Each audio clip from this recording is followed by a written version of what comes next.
Today, I'm sharing how I close out my summer garden and prepare for a fall garden that's cozy, still abundant, and ready for cooler Hi, days. welcome to Frolics and Finds, where we turn garden moments into daily joy of transitioning into a new fall season. As the air turns cooler and the light shifts just a little softer each evening, it's time to say goodbye to the summer garden and prepare for the fall season ahead. Today, I'll walk you through how I close out my summer beds, care for the soil, and welcome in the crops that every garden season has its story. This summer, I celebrated a lot of things, but first and foremost, I celebrated the fact that I have my own space for kitchen gardening. It is not huge, it is just 20 by 20, but it is the perfect size, perfect for me to be able to care for the plants. And I celebrated the growth of each plant, each harvest, big or small. This was my first time planting butternut squash, which was so fun. This was my first time planting zinnias in the garden, which is such a delight for me. And there were challenges too, like the bugs that I had to battle with. First, I had aphids attacking my eggplant early on, and then I had to deal with Japanese beetle bugs that are very, very efficient in their destruction in the garden. And then I also had to deal with the cucumber beetle that really, I lost this battle. Then I had to deal with squash bugs. I won the battle against squash bugs, but I'd really would love to spend more time in the garden doing the great things that I love instead of battling these bugs. So the plan next year is to be better equipped and better prepared to make sure that my garden will not be all about bugs. The first step in transitioning to fall is clearing away the tired plants of summer. Of course, the first to go was my cucumber since they had fallen victim to bacterial wilt. I had to give that up pretty quick. And then the mustard greens that stayed with me all through summer, as well as my kale. And I also had to remove my onions. My onions this time was a fail, but that's okay. Then I had to make sure to cull and control my squash. This was the first time that I planted squash in the garden, and my goodness, this thing is going to take over if you'd let it. So I made sure that that doesn't happen because I don't have that very large space of a garden. So when I realized that I'm about to get 20 to 25 butternut squash, I put an end to it by cutting the shoots, by cutting the growing end of the squash, and that's how you make it stop.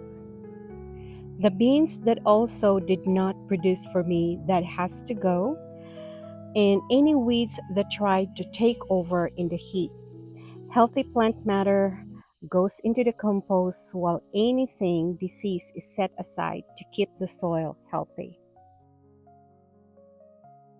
Next comes the soil care.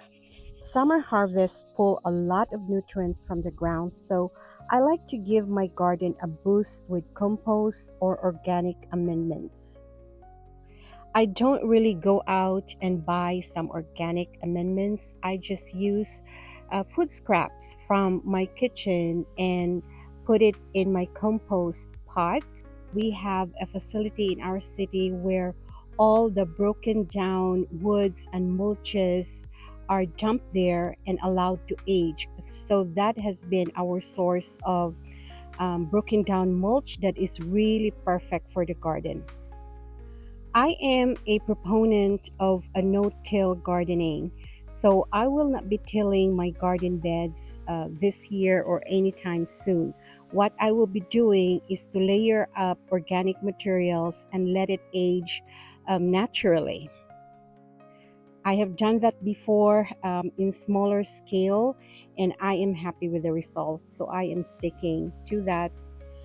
Sometimes also, I simply lay down a thick layer of leaves that are, coming from the trees during fall season.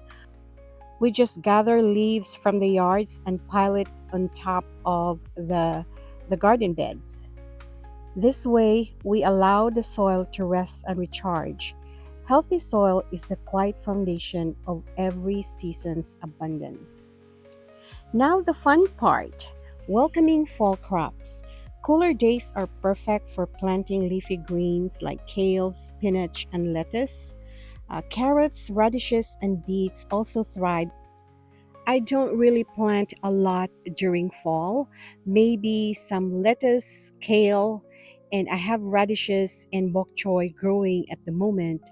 However, as I have mentioned, I don't really plant a lot. I don't spend a lot of time in the garden during the fall and winter because I would like the garden to rest, and I also would like to give time to my other interests. In the fall, I'd like to spend more times indoor, getting ready for the cooler weather and making sure that I have everything in my household in order for the season.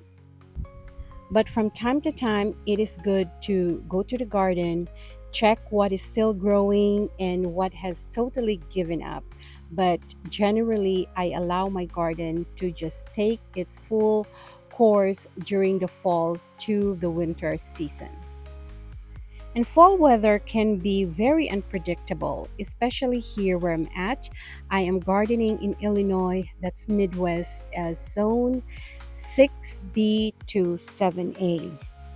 And I prepare because our weather is so unpredictable. As they said in Illinois, you can have the four seasons in 1 week, and that is true. So I make sure that I have a cover to protect the young plants just in case the temperature goes down really, really low fast or even high. Depending on your climate, these small steps can stretch your harvest well into the colder months if that is a priority for you.